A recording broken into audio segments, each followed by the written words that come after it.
Welcome to the podcast, where we introduce you to incredible humans who share their journeys with the mission to inspire you to harness your own inner tenacity to drive your life and career forward. And now, your host, Adam Posner.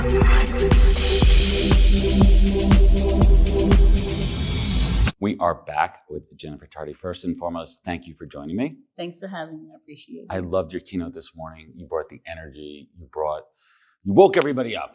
Thank you. I was a little concerned at first because of all the things that happened with the election. Do people still care? Do they want to hear this stuff? But it was really good, the response from the group. Let's dig into that for a moment. Yeah. Now, it's tough to have this conversation without getting a little bit political. It is tough. And in our world,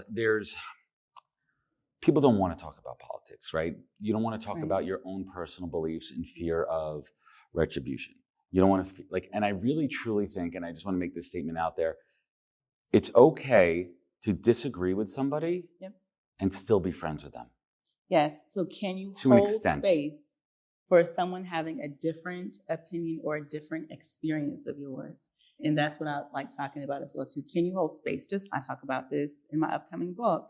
If you hear me talk about how I know my history through enslavement, and I may never know my great ancestors, right? But can I hold space for you if you do know your ancestors? Can you hold space for me that I don't, and that I may feel some type of way about it, but can I hold space for you too? So it's really to me about, can we hold space for each other for different experiences and different opinions? And that's real. When we talk about diversity, the first thing that people come to mind is what you look like on the outside. Yeah. If you're a man, you're a woman, if you're non-binary, your sexual orientation, the color of your skin. But what we really need to talk about more is diversity of mindset, right? And diversity of values, assuming that your values are all within the social norms of being a good person. And it's tough when it comes to politics too, because so many people go to the extremes. Oh, you voted for Trump, you must be X, Y, and Z, racist, misogynist, right? But being able to, even the other way, oh, you voted for Kamala, you must be a super, why does everyone have to go to the extremes? And why can't we just get back to being more in the middle? It just feels like we're in this extreme season. It's almost because there's no silver bullet fix. It's like you pick a side, you pick a side. So one of the things that I really try and talk about is, okay, what is the problem? And can we all stand on the same side of the table and focus on the problem? Because it's very distracting when we go to different extremes. By design. And so that, by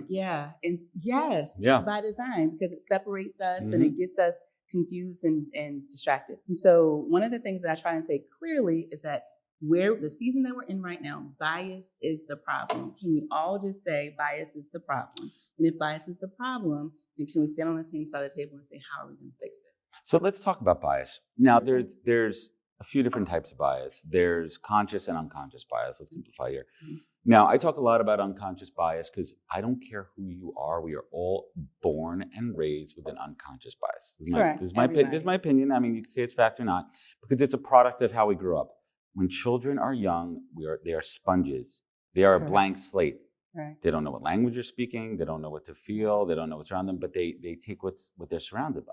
Right. So you have unconscious biases built into you, depending where you grew up, what your parents are like, what they believed in. And some of them are really strong in a negative way. Some of them are very strong in different kind of ways. The problem is when you bring that into social norms and you get into the workplace and you start to pull those biases in. And if you're in the talent world, well, that's where it gets a little bit tricky.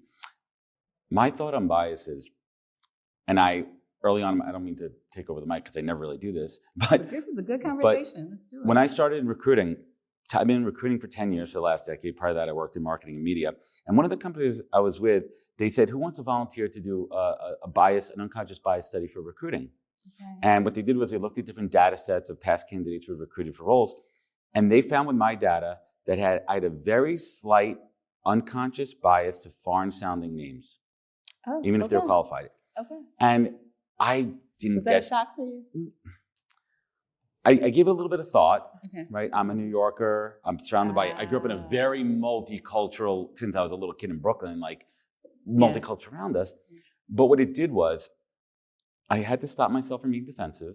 I had to say, okay, no, it's not a racist thing. Yeah. It's just something inside unconscious. But what it did was it caused me to be aware. And I 1000%. always say awareness is the antidote for bias. Yes. And thank you for letting me share that story. No, this is important because you just reminded me.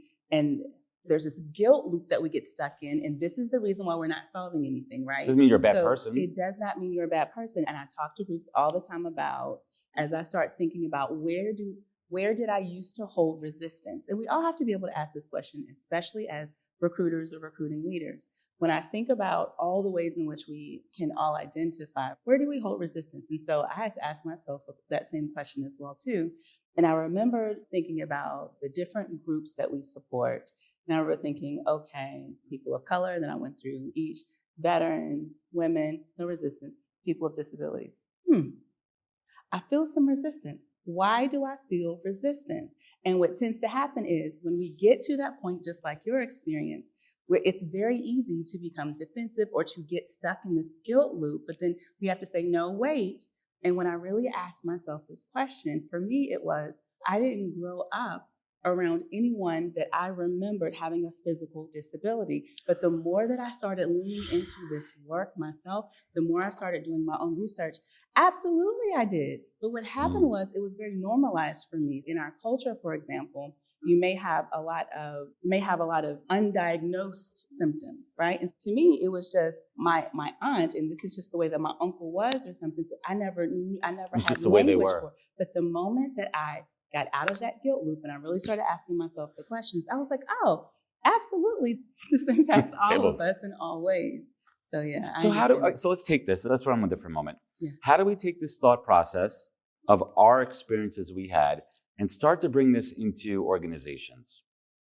Because we have to humanize it. We have to create it's a difficult conversation. We have to create safe spaces where we can humanize this experience. Like the experience that you had and like the experience that I had, it actually, there was something that sort of initiated it. For you, it was an assessment. It was an assessment. On my end, it was literally just me asking myself the question. And so now in our workshops, we'll say, okay, everyone close your eyes. And then we'll take them through a quick activity, and then we'll ask them, where's the resistance? And then we'll lean into it more from there. But if we can't identify it, and if we can't create the safe spaces, it's going to be harder.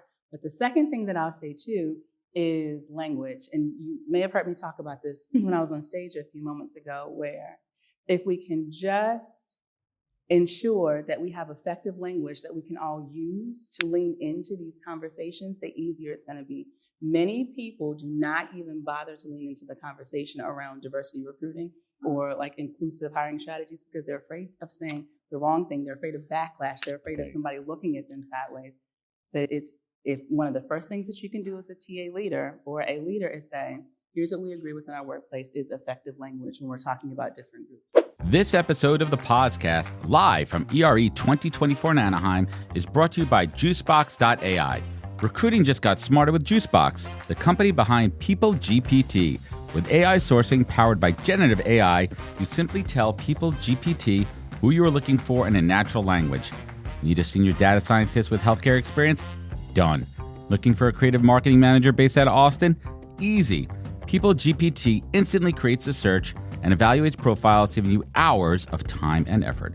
Already trusted by over 500 companies and agencies, from boutique recruiting firms to Fortune 500 TA teams, People GPT is revolutionizing the way to find talent.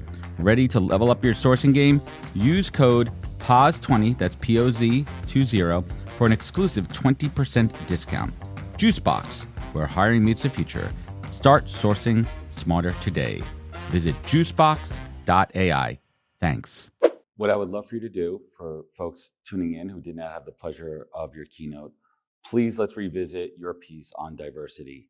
I loved how you framed this up of what diversity is and what it isn't. It's not always a textbook term what people think it is. Diverse means different, and diversity is a variety of differences. Then I cannot be diverse. I, as an individual, am not diverse. And what happens is we begin to other people or make other people feel like they're the different person when we say that this individual is diverse. It's impossible for an individual to be diverse. I alone cannot be diverse, but we can be diverse. And so if you're using this concept singularly, then you're using it ineffectively. And Like you said that, and I did that when you were presenting because I'm like, holy shit. I'm like, a lot of people I'm diverse. Yes. And I'm going to make a bold statement here. Okay. And I hate when I'm working with a client and they say, please find us diverse candidates. Yes. I go, and what are you really trying to say here? You want me to find more black people? Is that literally what you're asking me? Please say what you mean. And I always ask this. I'm going to make another bold statement here. Okay. Let's just say we get to the interview process and I have a diverse candidate and a non-diverse candidate at the finish line, and the non-diverse candidate is more qualified. Which one are you going to hire? Did you see how I call them out on that all the time. Did you see how I addressed that in the presentation as well, too? It's this whole idea. The reason why a lot of organizations also don't want to lean in on diversity recruiting is because they feel that it means that I'm supposed to hire the person that identifies from a historically underrepresented population, right? And that is not what diversity recruiting is all about, at least not doing it effectively, right? It's more about sourcing, equal opportunity sourcing. It's about the attraction. It's about the diversity of your candidate pool, number one. And for your whole interview team, it's about identifying and removing their biases that are creating these hurdles so that they can really see qualifications well. And then it's about hiring the most competitive And one of the person. easiest ways to do this is the education criteria.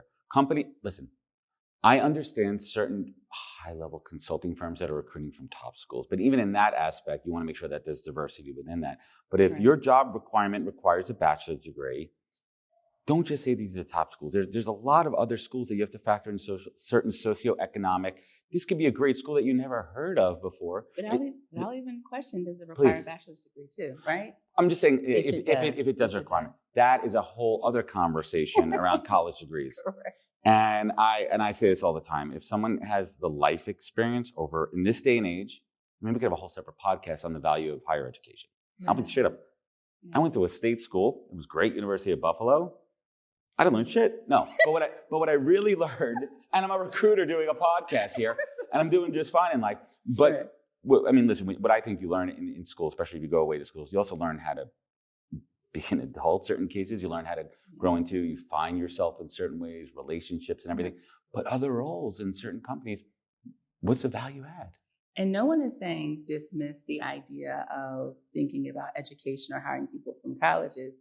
And I'm not even here saying, no, stop thinking about an Ivy League degree as the most important person. What I'm saying is that, yes, that's fine if you see this person as a very qualified person, but there are also other qualified people too that may not be packaged in this way. Are you able to see that? That is not the only way that you can be qualified to do this work right here. And I'm just trying to broaden the conversation for the candidate. Mark Murphy, who was just on here before you, he brought up politics. How scared are you? Let's talk real for a minute about this administration coming in. And even before this administration coming in, we already saw these DEI and B initiatives already being rolled off on a massive scale at some very big companies. How detrimental is this going to be for all of us? So, like a lot of people, I'm also still trying to unpack my own thoughts and feelings around this. But here's the one thing that I do know is that if there's a rollback in all of this work around DEI, what it will do is create a groundswell for this work to even be more full force 4 years from now. Because oftentimes it's in the elimination of a thing that everybody comes out in droves 4 years later for the election. Think about when Hillary Clinton lost the election and then everyone came out in droves to make sure. So whatever happens, we tend to find that the next election cycle, whatever was lost or missing, it creates a groundswell for that more. So if things roll back over the next 4 years, we just need to be prepared for the demand for it in 4 years. What are you excited about these days? Let's end this with some positivity. What's keeping you in a good mood and a smile on your face these days? The receptiveness of individuals today. There are still so many organizations, so many workplaces that are very receptive, and they're just trying to find new ways of getting this work done. The concept that has me most excited today is this concept of lived experience intelligence. And based on all of our lived experiences, there's this intelligence that comes with that we don't give enough credit to. And the more we start getting people talking about what that is and what that means, I think it's really going to help with our initiatives to increase representation. And I think we need to do that more in the recruitment industry. We need to talk about life experiences and find ways to teach how to ask those questions and understand what we want to get out of them. It's a whole new line of questioning about life experiences and what you learn from them, and mindset shift and how you handle problem solving based on your life experiences, and most importantly, how you handle adversity and different levels of adversity in your life and how that affects you in the workplace to make you a more effective employee. I would agree. I would just like the example that I gave on stage today is it's one thing for me to know or to have learned in school about being a military veteran from a tertiary perspective. It's another thing to say that my cousin or my brother or my partner was a military veteran. There's another level of intelligence if I myself, from a primary perspective, if I've lived as a military veteran, and the nuances, the things that I can see, the sensitivity that I have to noticing things that other people don't know, that is the intelligence right there. So I love it. I'm excited about it. Cool. Tell us about your book. Tell us what you're working on. Oh, so I just finished writing a book called The Equity Edge. So it's set to publish in June of 2025.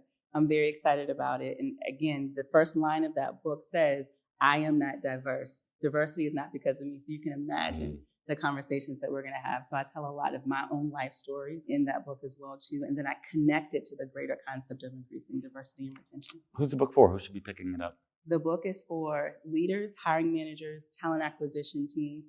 And there's also segments of the book where we talk to the job seeker, where we say, here's what we've explained to the employer. Now, as a job seeker, I want you to understand what this means for your journey, too. So, I love it. And Jennifer, when that book comes out, please come back on the show. But where's home for you?